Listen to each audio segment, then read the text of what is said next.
Hello everyone, this is Crota giving you a shoutcast and a game between Liquid TLO versus XMG's ToD here on Whirlwind. TLO spawning as the red Zerg on the top left hand side of the map. Meanwhile, ToD is spawning on the bottom right hand side as the blue Protoss. Two Grandmasters, two of the better players in Europe. I'm going to go ahead and duke it out here in this best of 3 series. I believe this is from the group play from a recent tournament, as we are now looking into why my computer decided to lag right there. Anyways, let's take a look at what these players will be doing in a PvZ here on Whirlwind when the map is rather large.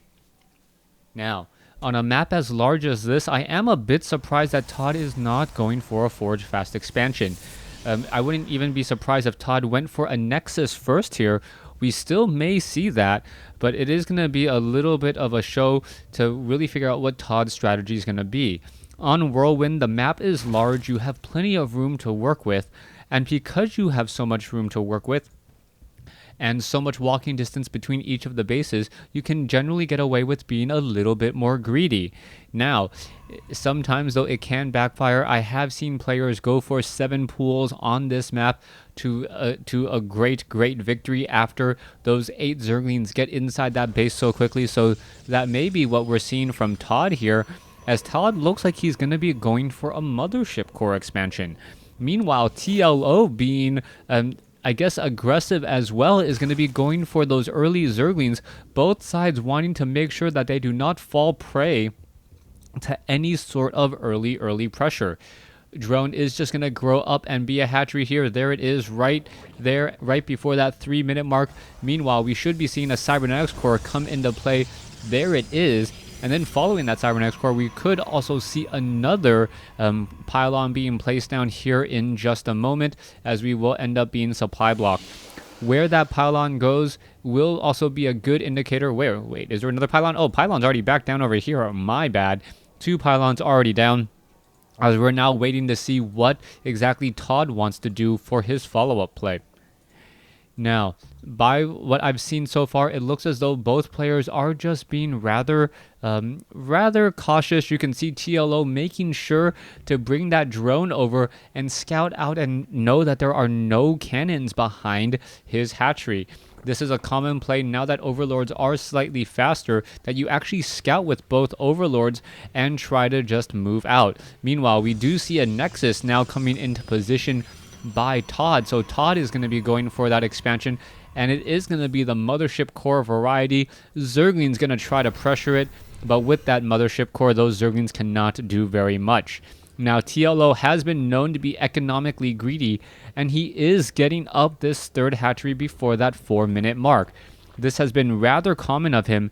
I believe even when I was casting some of the European tournaments, I often even saw TLO go for a 3rd hatchery even before that first spawning pool. So TLO is definitely a macro style player who wants to utilize and use that Zerg advantage to the best of its ability, try to get up a very strong economy, and only train units right when he has to. I believe that is TLO's greatest strength. Meanwhile, ToD's greatest strength, I gotta believe, is his micro. As any Warcraft 3 professional transitioning to StarCraft 2, his micro is perhaps what is used the most in Warcraft 3. However, macro is one of those things that does tend to slip apart a little bit for Warcraft 3 players. We can see that there is a Zealot on the high ground here. Triple gateway at the front door, as that Nexus is just now completed. So ToD very much showing how aggressive he can be with 3 gateways. And with 3 gateways on the field, he can easily start warping in units halfway across the field with these proxy pylons. Now, the Mothership Core did in fact scout out this hatchery. He knows that there is that 3rd base there, and this is going to be important. The proxy pylon's actually in the wrong spot, and this was just because of a lack of scouting from ToD. It would have been better if the proxy pylon was perhaps off on this side to put pressure here. You do not want to engage down from this ramp to see units coming in from this side, but also flanking you on another. That's why we do see another 3rd proxy pylon coming into position here. but ToD doesn't have any real strong reinforcements there either.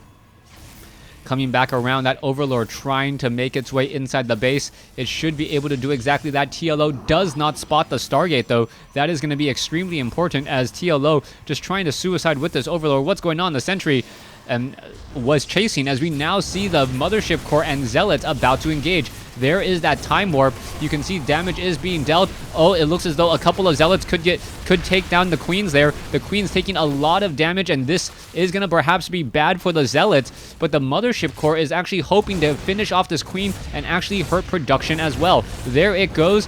And now it can actually place a little bit of damage and stop mining at this base. Roach is now cleaning up this proxy pylon, doesn't know about the other one on the far side, so this is going to be a very strong follow-up play, as now 4 more Roaches are going to be able to or 4 more Zealots are going to be able to just run inside here and take down a whole bunch of drones. You can see that the drones are now running away once more. ToD is a bit behind here, as the Roaches are now back over to try and clean this up. The Zealots are still disrupting mining, but the drones will survive, as all of the Zealots do get taken out. All right, this Mothership Core is in a little bit of a dangerous situation. It needs to back off. Meanwhile, we can see that Queens have come into play, and let's take a look at the losses. Higher losses for ToD, as he is also losing his proxy pylons. That will hurt him significantly, as he needs to find a way to place those pylons back down. TLO defending very well here. He is also up ahead in terms of the overall economy, getting 200 more resources a minute. That is going to help him out tremendously, as we now see a bit of aggression on the front door. This Void Ray follow-up, though, going to be more than enough. That prismatic alignment should take down all of these units, as we now see that the Mothership Core is just perhaps focusing down a Roach or two. Okay, the Roach not gonna do any damage whatsoever, but however, ToD is going to tip his hand, letting TLO know that Void Rays are in play. But surprisingly, we already see Hydralisk being trained. TLO with also a good sense of map awareness. We are going into a second Stargate, and that may be ToD's undoing. He doesn't know that his opponent is already going for Hydralisk, when he really needs to be going for the robotics facility and Colossi. Colossi very effective against Hydralisk, who do tend to group up and have a small radius. That small radius means that they clump together, maximizing their splash damage for those Colossus. Hydralisks are ready to go. Roaches are ready to go as well. Double Stargate now coming in. Perhaps Oracles could be trained up as well, but Hydralisk should have a very easy time with that unit as well. Phoenix now doing a quick flyby there. You can see a rather large army, 50% larger by TLO. This is going to be very problematic, as all the units are now in full retreat. You can see that there is 1 or 2 Void Rays. Zergling's not going to try to engage here. And are we going to see some force fields? The Hydralisk unable to engage there, as we are now trying to back off. This is not looking good. More units need to come in and around the side there, as one Zergling does get taken down. Prismatic alignment now working, as TLO in a bit of trouble walking through that Time Warp, moving very, very slowly. Prismatic alignment will be undone. TLO may try and re-attack right at that moment, hoping that those Roaches last just a bit longer, as we're now looking at another push here. This small doodad in the center, untraversable terrain, really making it difficult for TLO to try to get into this position, as force fields will be very effective. There goes 2 more Roaches. Hydralisk, Zealots now trying to engage.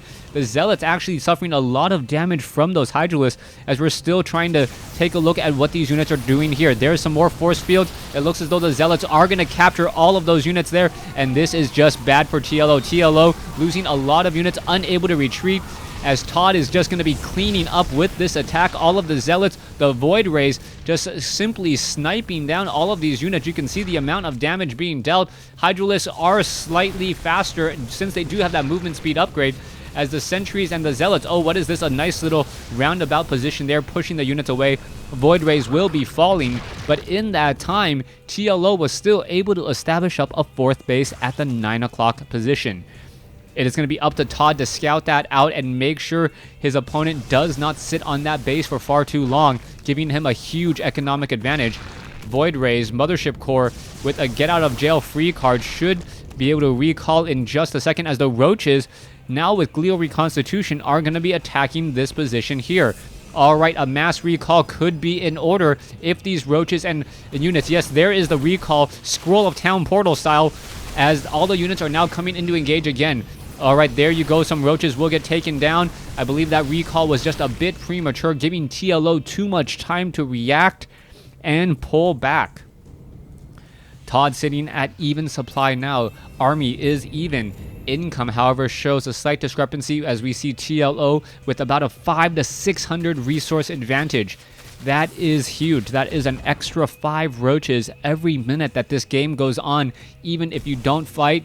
Oh, it looks as though one poor zealot going to suffer there as the zealots now coming back in again. Prismatic alignment, mothership core, roaches trying to get away.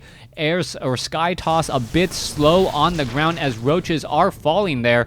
No flux veins in order to catch up at all. That was back in Wings of Liberty. TLO really starting to macro up. He has a large army. Meanwhile, ToD is trying to get up more units and trying to just get down more of those Void Rays. Void Rays have level 1 weapons upgrade, and I believe should be starting level 2 as soon as that fleet beacon is down. I thought I may be mistaken. I don't believe there's actually a fleet beacon yet. No fleet beacon at all. So we will be staying at level 1 weapons upgrades. Meanwhile, the Nexus here may get cancelled, and 100 resources lost. Meanwhile, TLO going to lose all of his roaches and hydralisks in a very forward position, but it could have been a calculated risk as we now see the photon cannons. Zealots now trying to engage here. Alright, there's the attack. A whole bunch of hydralisks now coming in. Are we going to see a recall back? Yes, we do see a recall back, and all of those hydralisks now need to get back home as we see the Archon coming in to lead the charge. Archon does have the same movement speed as a Hydralisk. Hydralisk will be able to definitely outrun that Archon there since it does have a bit of a lead. And now what is happening next? Oh, ToD really thinking that his opponent is low on bases. Little does he know that his opponent is spreading all across the map. TLO now at maximum supply. ToD at maximum supply at the 17-minute mark. This is I guess this is just a new state of StarCraft 2 now with superior macro. Both sides able to get up to maximum supply in just a matter of minutes. 16 minutes. Upgrades galore. 1-0 upgrades. Hi, Arya. Yeah, you got a lollipop. Alright, Hydra is now coming back in over here as the Zealots will get taken down. ToD and TLO looking for a straight-up engagement, but TLO can afford to throw away units just a bit more since he does have a superior economy. Income is actually now showing that ToD has the bit of the edge as the main base is nearly mined out. Here comes that major attack force here. Archon's now coming in from the far side. 1-0 upgrade, soon to be 2-0. Hydralisk getting caught going in the wrong direction, and this is going to be a huge mistake here as TLO going to be losing that base and a handful of drones. Zealots now pressuring the far side as well. ToD able to throw away units as we are now going to see us attack straight up the middle. Mothership core does not have enough energy for a recall yet. Almost called it a town portal. That's pretty much how ToD is using it this game, as we are going to see all of these units crash in on the front. Here we go, Void Rays, Mothership core, a little bit lagging behind, down to 95 energy. Is it going to be enough? You can see the attack on the front door now. You can see multiple pylons still trying to come in here. Are we going to see the recall? Where are the units? What is ToD doing? ToD cannot afford to not do this. Oh wait, he does have Dark Templars though, and Dark Templars may be enough to push back this attack. Meanwhile, back over here, all of the production and units are going to get taken down. Sentries now trying to push in, and are we going to see the force fields? They need to see the force fields from ToD. No force fields in time as the Vipers are now in play. This is going to be a tremendous turnaround if ToD does not get the victory here. All of the units are now backing off here. You can see another base has gone down. Also, the Hydralisks are going to be able to pluck units, Vipers able to pluck units around here as the Void Rays are in a bit of a bad spot. This massive Void Ray army not very aggressive against all of these Hydralisks as the Vipers are now finally going to get taken down here. Dark Templars and Stalkers able to hold the line. It looks like ToD has finally broken through enough, even using hallucinated Colossi in order to win the fight. Vipers now trying to push their way back over. Mothership core is around the corner. There is a time warp. Dark Templar is going to be giving a little bit of a chase here. There's the force fields. All the units coming in slowly but surely as it looks as though there is the GG. TLO losing game 1 in this best of 3 series. Thanks for watching. Thanks for listening. I hope you guys enjoyed game 1. Please stay tuned for game 2.